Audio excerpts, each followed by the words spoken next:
이루신 베데스다 연못과 병자들. 뭐 이 제목을 여러 번 했어요. 저는 이 말씀을 다듬는데 20번도 했을 거예요. 20번. 길게도 하고 싶고 말씀을 여러분에게 들어가게 하려고 38년 병자와 베데스다로 하기도 했다가 지웠다가 베데스다 연못과 병자들이라고 고쳤습니다만, 아니면은 예수님과 베데스다 이렇게 해도 되고, 여기에 너무나 놀라워 지금까지 한 4장, 5장, 6장, 7장, 8장 계속 11장까지 계속 나가볼 거예요. 물론 창세기도 있지만 전체가 이제 우리가 함께 상고해 보도록 합니다. 오늘 본문은 요한복음의 세 번째 기적사건, 표적이라고 하는 사건인데, 요한복음에는 7표적이 있습니다. 그것도 의미가 있습니다. 7표적. 수많은 표적이 있는데 왜 7개만 할까? 그 사건이 그래도 꼭 지난주에도 보고 갔지만 20장 30절로 31절을 한번 찾아보고 넘어가겠습니다. 요한복음 20장 30절로 31절. 그래야 여러분들이 정확하게 알 수 있을 것 같아서 20장 30절로 31절 우리가 다 같이 합독합니다. 예수께서 제자들 앞에서 이 책에 기록되지 아니한 다른 표적도 많이 행하셨으나 오직 이것을 기록하면 너희로 예수께서 하나님의 아들 그리스도이심을 믿게 하려 하며, 또 너희로 믿고 그 이름을 힘입어 무엇을? 생명을 얻게 함이니라. 아멘. 너무나 놀라운 말씀입니다. 많은 기적이 있는데 그걸 다 기록하지 않고 7가지 하는 거야. 요한복음에 7이면 완전한 겁니다. 그래서 수가성 여인도 7번째 예수를 만나듯이 많은 표적을 했는데 너희로 예수께서 하나님의 아들 그리스도이심을 믿게 하라. 그리고 그 그리스도를 통해서 생명을 얻게 하려 합니다. 이걸 요한복음 21장까지 있는데 20장이 거론해놓고 이 본문을 여러분이 꼭 봤으면 좋겠어요. 세 번째, 첫 번째는 뭐죠? 요한복음의 가나의 포도주 되는 기적. 두 번째는 왕의 신하의 아들을 고치는 기적. 그러니까 이제 아실 거예요. 포도주가 왜 됐느냐? 어머니가 하인의 자리로 가니까 포도주로 변하더라. 여자여 보소서, 아직 내 때가 아니니라. 그때 이 어머니 마리아는 아들로만 생각합니다. 그때는 내 때가 아니야. 무슨 말인지 알겠죠? 그때는 내 때가 아니야. 예수의 때가 아니야. 어머니가 하인의 모습으로 돌아가니까 내 때가 아닌데 포도주로 만들어 주시더라. 할렐루야. 왕의 신하. 왕의 신하는 뭐죠? 포인트가 내 아들이 나왔다. 예수가 이 말을 하니까 막 달려가다가 그때를 이야기하니까 그 제7시였더라. 예수님이 이야기한 그때. 이것은 믿음이 아니라 고침을 받았지만, 예수님은 어떻게 요한복음 4장에서 이미 그리심산도 아니고 예루살렘도 아니고 예배할 때가 오나니 곧 이때야. 그러니까 예수님은 무소부재하신 분으로 믿음으로 내려오셔서 고쳐주옵소서야. 그 왕의 신하의 아들을 고치려면 안 내려가도 고치는 전지전능하신 하나님이신 것을 믿을 때 모든 역사가 일어난다는 사건입니다. 그 점을 알아야 돼요. 내려오시지 않아도 되고 안 먹었어도 기도해도 되고 그때가 아니라는 거. 그때가 네 믿음이 이미 예수님 말씀 네 아들이 낳았다 할 때 이미 낳아진 건데, 그때를 계산해보니까 제7시에 열이 떨어졌다. 이건 믿음이 아니라는 거죠. 그래서 오늘 본문도 유대인의 명제를 그 다음에 이어지는 게 오늘 본문이에요. 예수께서 예루살렘에 올라가신 사건으로 출합니다. 오늘 본문에 보면 1절에 그 후에 유대인의 명절이 되어 예수께서 예루살렘에 올라가요. 여러분, 유대인의 명절이 지난주에 말씀드렸어요. 뭐라고? 왜 유대인의 명절을 했죠? 그걸 알으셨나요? 유대인의 명절이 무엇입니까? 참 어려운 유대인의 명절이 항상 유대인의 명절이야. 유대인의 명절이 뭐냐? 이 땅의 명절을 생각하는 것이고 율법 아래의 명절을 생각하는 것이다.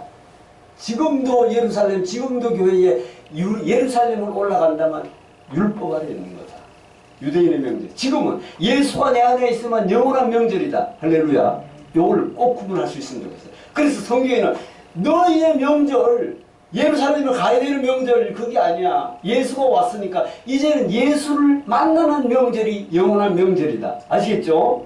그래서 요한복음은 유대인의 명절이라 계속 기록해 놓고 있습니다. 유대인 명절에 올라가서 예루살렘 양문 베데스다 연못의 사건인데 중요한 것은 양문곁 히브리 말로 2절이 다 있습니다. 베데스다 연못 4절에 행각다스. 이게 아주 핵심적인 거예요. 지금까지 우리가 했죠. 4장에서 내 남편 5을 데려오라. 5. 그 다음에 여기는 행각다섯이 있습니다. 그 다음에 지난주에 했던 건 오병이요. 떡 5이라는 숫자. 거기에서 여러분이 자꾸 착각하는 건 공관복음에서는 기적으로 나타내고 요한복음에서는 5이 떡이 뭐라 했죠? 공관복음에서는 기적사건이고 표적사건이고 요한복음에서는 뭐다? 썩을 양식이다. 너희가 썩을 양식을 위해서 자꾸 찾아올래?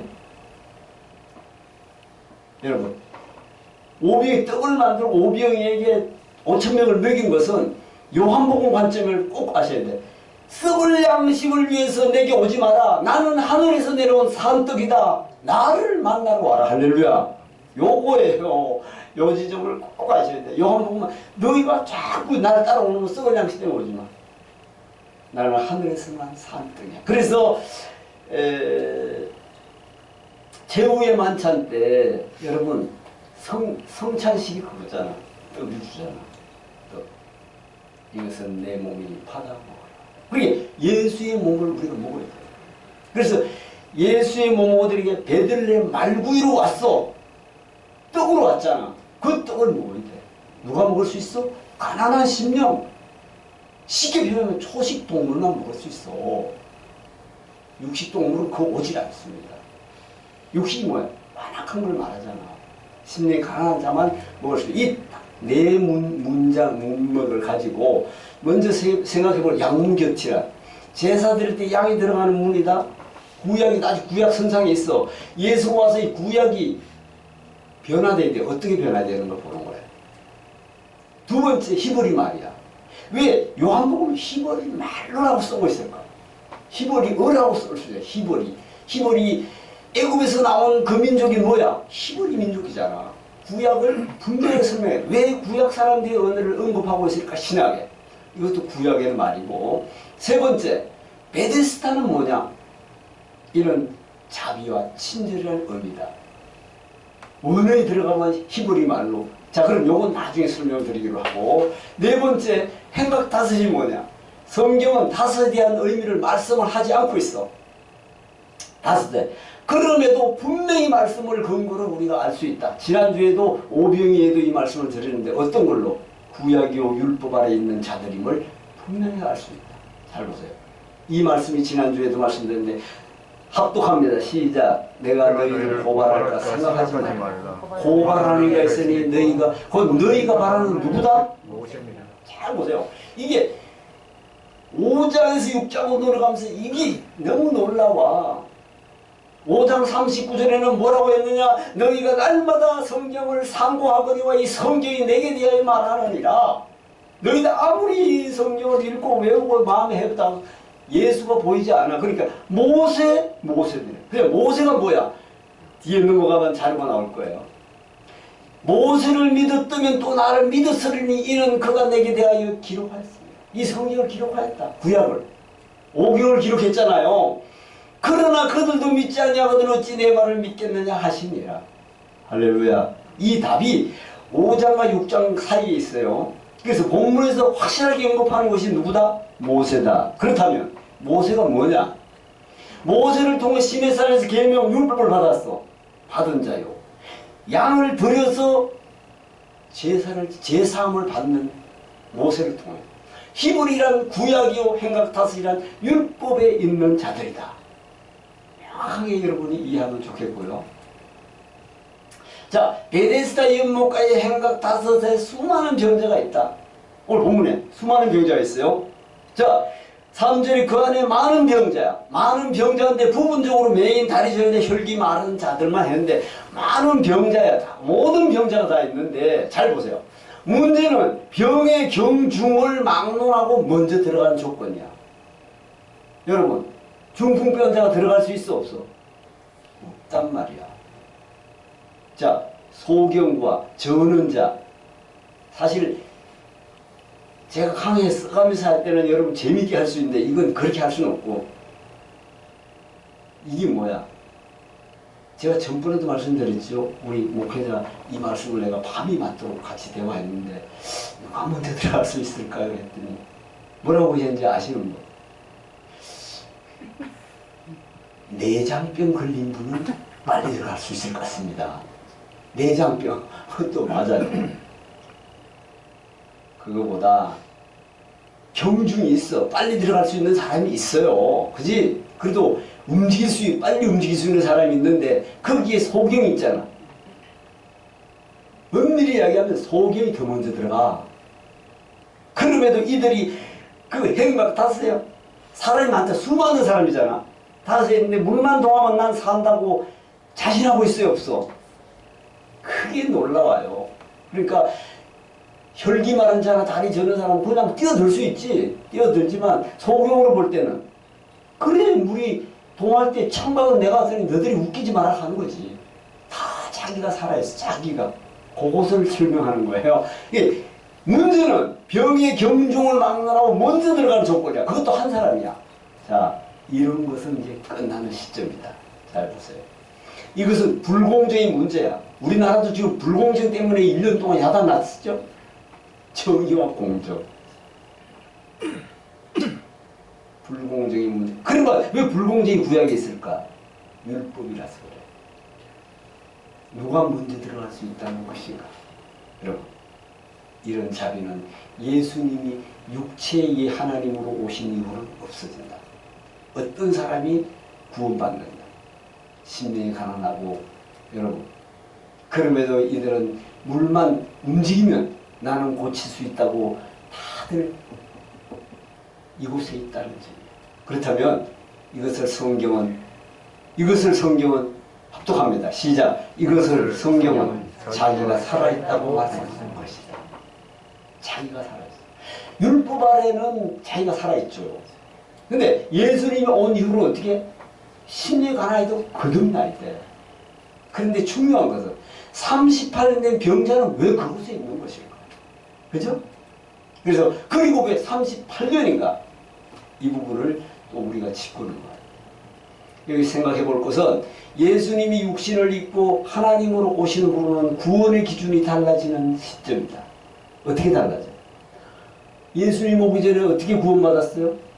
양을 잡아가서 제사장한테 가서 제사장이 제단에 들어가서 제사를 드리면 죄사함을 받는 기준이, 여러분 여기서 한 번 더 생각해 볼 것은 뭐야? 세례 요한이 와서 구원의 기준이 달라져야 안 달라져? 회개하라. 천국이 가까이 왔느니라. 광야에서 요단강에 다 나와서 지금 양 잡아가던 것이 침례로 바뀌는 순간을 여러분 꼭 아셔야 돼요. 이젠 달라지는 거야. 전에 양을 잡아갔는데 지금 세례 요한이 회개하라. 요단강에서 외치니까 와서 우리가 어떻게 해야 구원을 받으리까? 누가복음 3장에 잘 기록되어 있고 마가복음 1장에 정확하게 기록되어 있어요. 다시 말하면 이제는 이런 자비와 친절은 끝이 나는 시점이라는 점입니다. 자, 그것이 공생의 첫 메시지인 심령이 가난한 자요 마태복음 5장 3절이요 거듭난 자는 요한복음 3장 3절이다. 이것을 근거로 이미 다음으로 왜 38년 병자인가?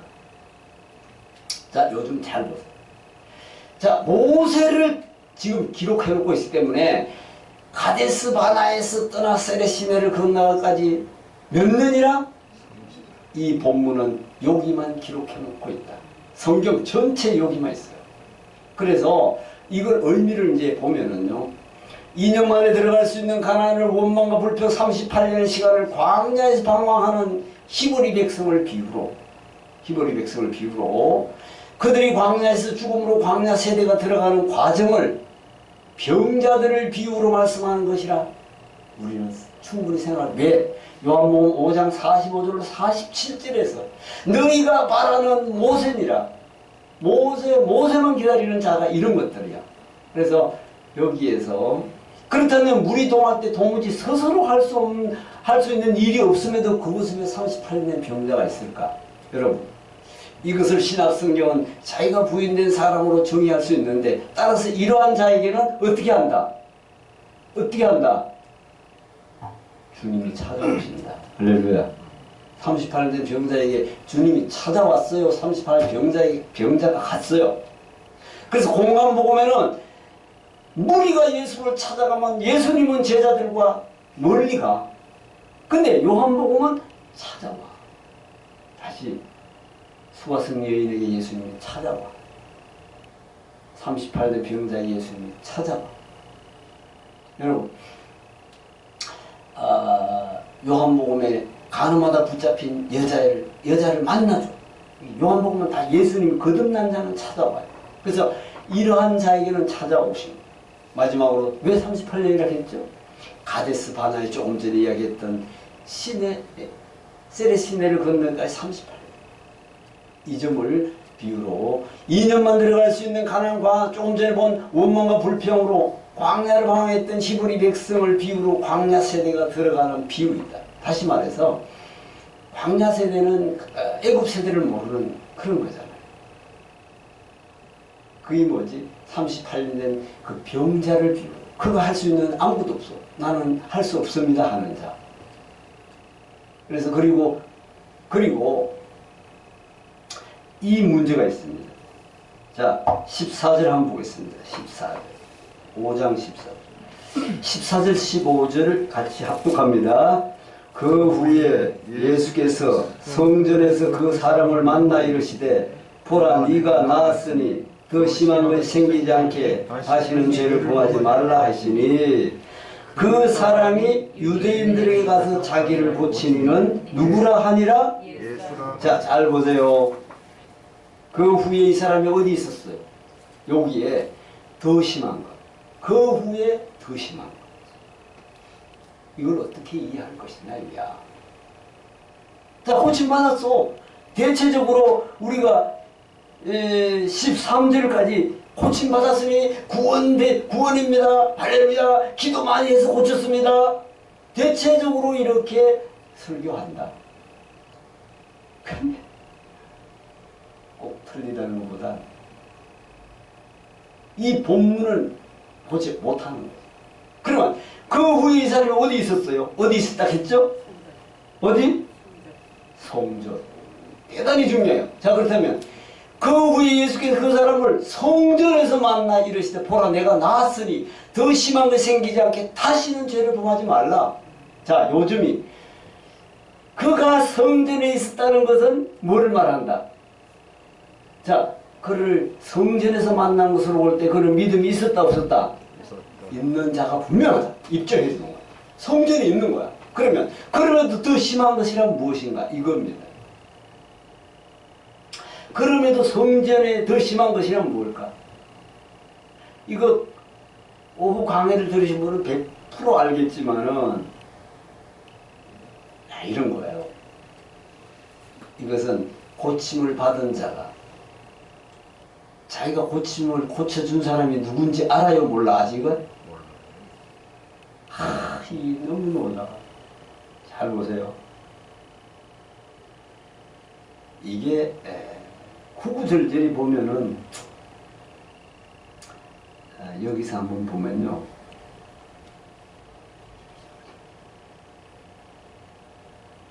자, 여기 보세요. 11절, 12절. 자, 13절까지는 11절, 13절까지 11절에서 합독합니다. 시작. 대답하되 나를 받게 한 그가 자리를 들고 걸어가라 하더라 하니 그들이 묻되 너에게 자리를 들고 걸어가라 한 사람이 누구나 하되 고침을 받은 사람은 그가 누구인지 알지 못하니 이는 거기 사람이 많음으로 예수께서 이미 피하셨습니다. 아멘. 잘 보세요. 이걸 사실은 관심을 가지고 자세하게 이 본문을 읽어보면 절묘한 걸 알 수 있는데 대체적으로 그렇게 보질 못하죠. 그다음 유대인들이 야, 네 고친 사람이 말이야. 너 자기 들어간 사람이 누구야?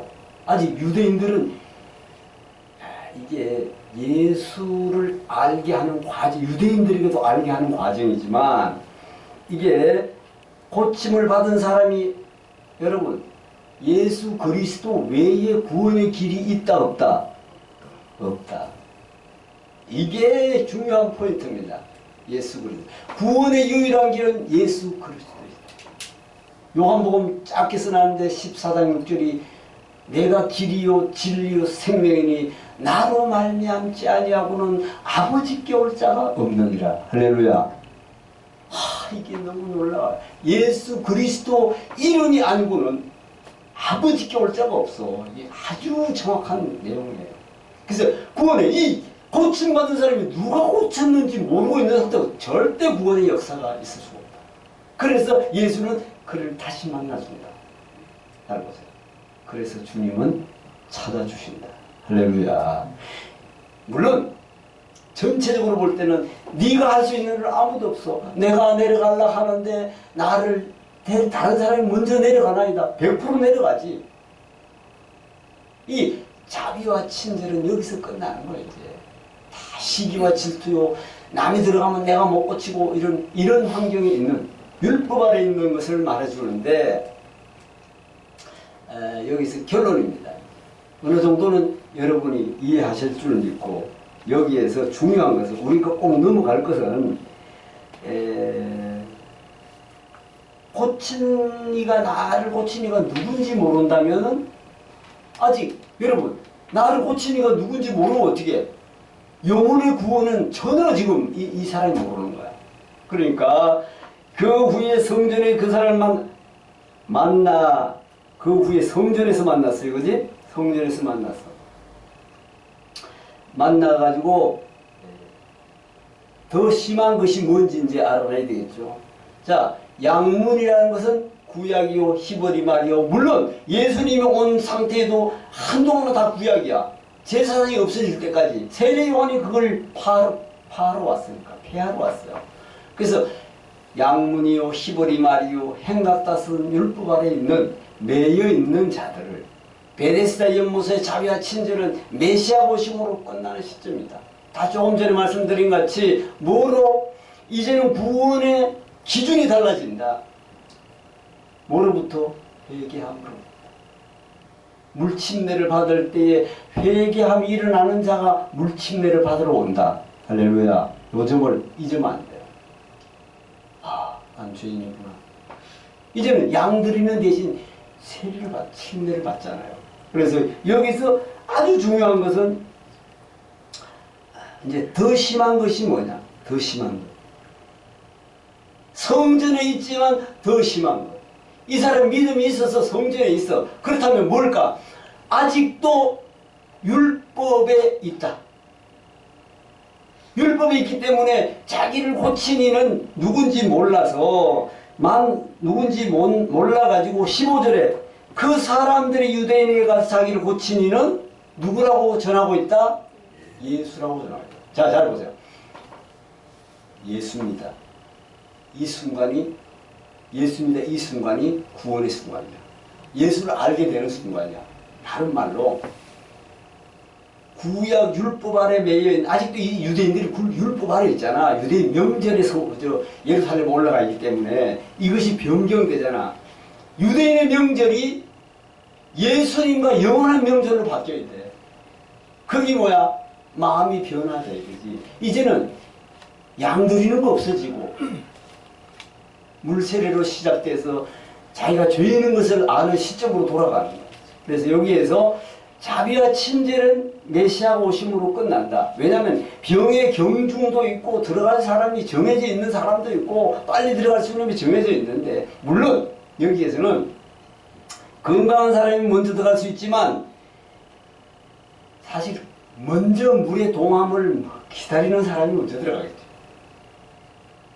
그런 의미로 이제는 예수 그리스도를 믿으면 영접하면 되는 것이다.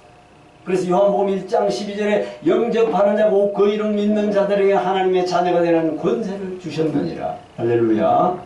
여기에서 그 믿는 방법은 뭐냐? 회개로부터 시작합니다.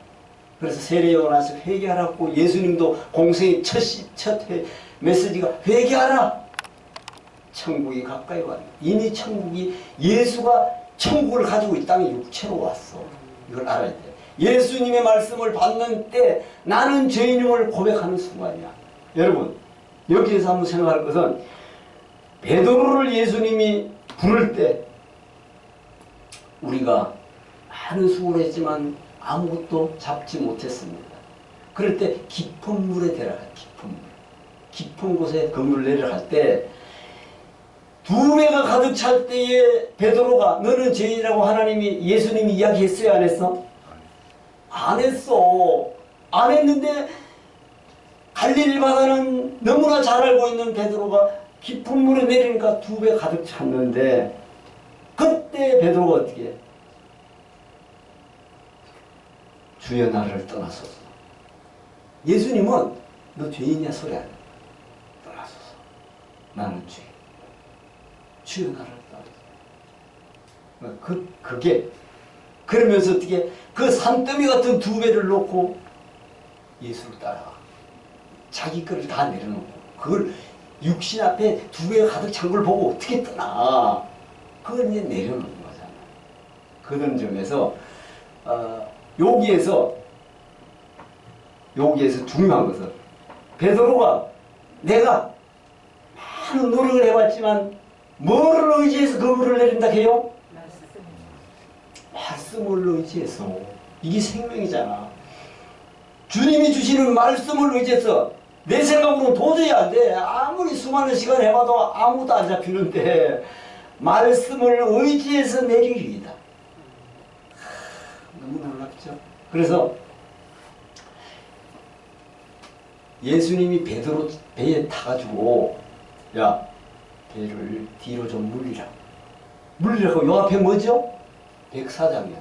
백사장에 사람 무리가 잔뜩 와 있는데 뒤로 물리게 해가지고 예수님 말씀을 선포해. 여러분 먼저 예수의 말씀을 들어야 한다. 할렐루야. 앞에 무리가 들어야 돼. 근데 베드로 제자가 보니까 말씀을 끝내고 깊은 곳에 내려가는 게 말씀에 의지해서 내리겠습니다. 말씀을 받은 거잖아 베드로. 요 점을 우리가 잘 생각하면서 그 말씀이 내게 들어오니까 나는 죄인이었구나. 할렐루야. 요 점이에요. 말씀을 받을 때 하나님 말씀을 난 죄인이었구나. 이게 물론 아담에서부터 이런 걸 떠나서 예수님이 말씀이 들어올 때 내 마음이 가난해지는 거예요. 그 점을 꼭 아시고. 자 여기에서 이제 결론이 나오는데 영원한 구원의 길이 보장되는 것이다. 어떨 때? 예수님이 고백하는 순간 말씀을 받을 때 고백하는 죄인입니다 할 때 영원한 구원이 보장되는 것인데 오직 그분만이 유일한 길이기 때문이다. 아멘. 오늘 이 말씀이 더 자세히 할 수 있지만 시간이 돼서 사실은 PPT를 앞으로 공부를 더 잘해가지고